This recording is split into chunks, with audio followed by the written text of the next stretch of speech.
Hey Chubs, it's your boy M.K.S here, back with another video, a late video. As it's a Friday night, or technically Saturday morning, I decided to, it's a Friday, I decided to stay up late, but the problem is that sometimes it becomes a habit. But anyway, I thought I'd make this video about, just for a bit of fun, like the benefits or potential benefits of being single, and see what people think about it, obviously. And I suppose it's probably difficult to not go through this video in list form, I suppose. But anyway, yeah, so I can understand people saying there's lots of disadvantages to being single, like being lonely or feeling like you failed or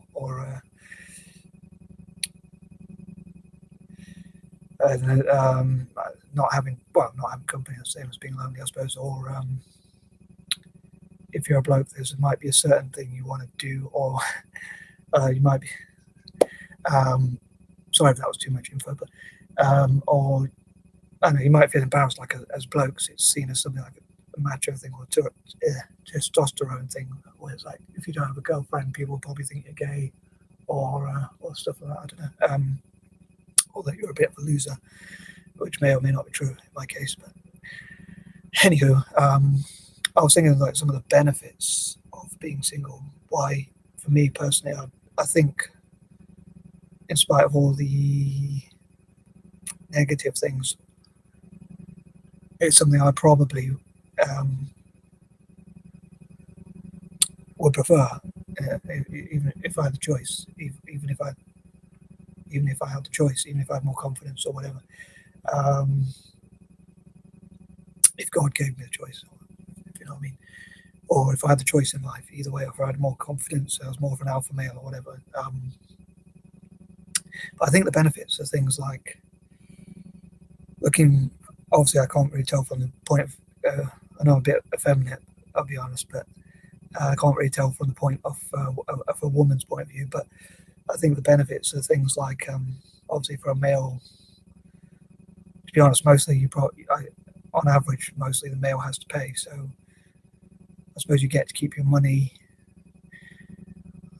Like for me, from my point of view, okay, I'll tell you the benefits I think personally for me, and I'd love to hear what other people think, pro and con, from their own point of view. The pros and cons of being single from their own point of view. But I think, I know I've been through the cons in a way, but pros, I think, one, you get to spend time with yourself, like thinking. I know probably overthinking can be a bit dangerous, but you get to think about what you stand for, or just generally think about things, think about your ideas, or think about whether it's selfish or selfless thoughts, whether it's helping yourself or helping others, or whatever it is that you think about. So I think that's one advantage that you potentially have.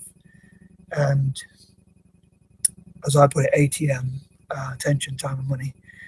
I think that you get to spend your attention, time and money, your ATM, on things that you want to, whether it's your own hobbies, and that could be something like owning your own motorbike or your own car, or your own, I don't know, choosing what you want to eat and not having someone tell you. Maybe you can have some, especially if you lived completely independently, you wouldn't have someone telling you can't eat this, or you shouldn't eat that, or you shouldn't do this, or you shouldn't drink that, or you should do whatever it is. And that, I suppose, that could go either way, because you could say people advising you could be something that's, I mean, if you got someone who's like an alcoholic and they're staying at home by themselves and no one's there to tell them, then I suppose, I mean, it's their choice, but it could be something that if someone was there, they could help. I sort of like to go my own way, but I also like to, I like to do things my own way and not really have someone tell me what to do. But also like the A.T.M, what I talked about in the past, like I wanted to run my own business, and on the one hand, I can understand people saying that having a girlfriend or a wife is someone who will push you to be more ambitious, push yourself in business or whatever, earn more money. But of course, other people argue, well, of course they would do that because it's in their interest, because they're going to probably have a lot of them. Let's be honest, they're going to have a lot of the money and get to spend it. So I hope no one thinks I'm being sexist, but I'm just being honest, I suppose. I think, anyone can refute that if they would like, but if you see a lot of women out there, they sort of say, I want to know how much the guy earns and all this sort of stuff. But for me now, I'm not really interested, as I talked about before, in terms of, I'm not really interested in building my own business or having a lot of money. Like in the past, I wanted to be a trillionaire, best business person ever. And if I had the brains to be the best business person ever, and the work ethic or whatever it took to become the Bill Gates and Warren Buffett rolled into one, or whatever, or the greatest business person of all time, or whatever it was, I would want to share that information with people, as I say, in Asia and Africa and places like that, to what I call the four and all that, to help them to become the best business people. So, but ATM, attention, time, and money, I get to spend as much as possible of that on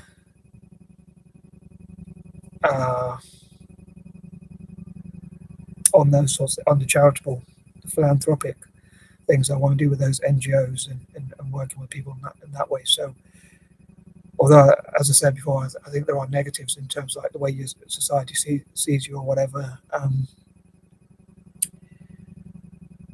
But I thrive on being different anyway. So if someone spoke to me about marriage, it would probably make me go even more against it. And to be honest, in a way, if that's possible. I can't think of many things I'd like to do less, to be honest. But not that I'm probably that much marriage material anyway. But even if I was, as I say, even if I had a lot of money, I'd probably give it to charity rather than spend it on dates or relationships, or as I call them, relationship. Replace the P with a T. I don't want to swear, but I think you get what I'm going. Again, I think if you're old enough to understand, you'll probably understand what I'm saying. But yeah, so I think having your own space, to be able to think with less disturbances. I think if you could live completely independently, like me, as I've talked before about, I have learning disabilities like dyspraxia as well as dyslexia. So a lot of dyslexic people can probably live independently. Some of them might be married or whatever, but people with dyspraxia probably not so much independent living. Some of them might, but a lot of them can't. A lot of people with dyspraxia can't cook or drive or things like that, or be organised or think so. It would be interesting to find what percentage of dyspraxic people live independently. But I think if you could live it completely independently, you probably have no one to tell you what to do or nag you, which I think has some negatives to it, but I think has a lot of positives as well. And as I said, ATM, attention, time, and money, you don't have to spend it on dates or whatever, but you get to spend it on charity or business or whatever, or your own motorbike. You don't have a partner telling you can't buy this, or you must buy that, or you must do this, or you mustn't do that, and that sort of thing. And I think you have more free time as well, another thing. And I think you don't have someone arguing with you or lecturing you. I think a lot of people I get on well with, like if I see them at the library, where I go to the library when it's open, obviously, not at this moment, but normally I go to the library pretty much every day. It's like my home from home. I sometimes have a joke that if I was an MP, I could claim it on my expenses. For those who might be watching from another country, an MP, like politician, member of parliament, it stands for, but they have been known to get expenses where it's been quite a controversial thing they get, and I'm sure it happens in every country, but you probably call it something else, but where they get a lot of money from the taxpayer and they've been spending it recklessly.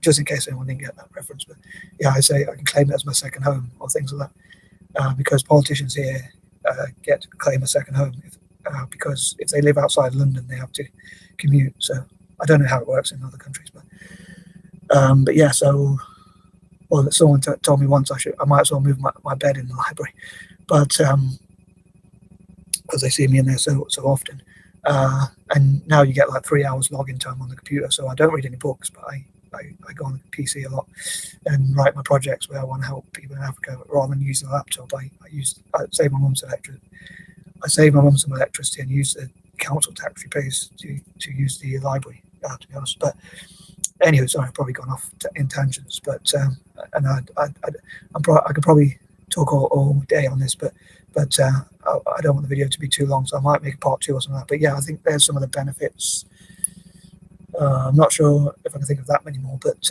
anyway, I hope everyone's doing great out there, and I'd love to know what you think. Peace and love.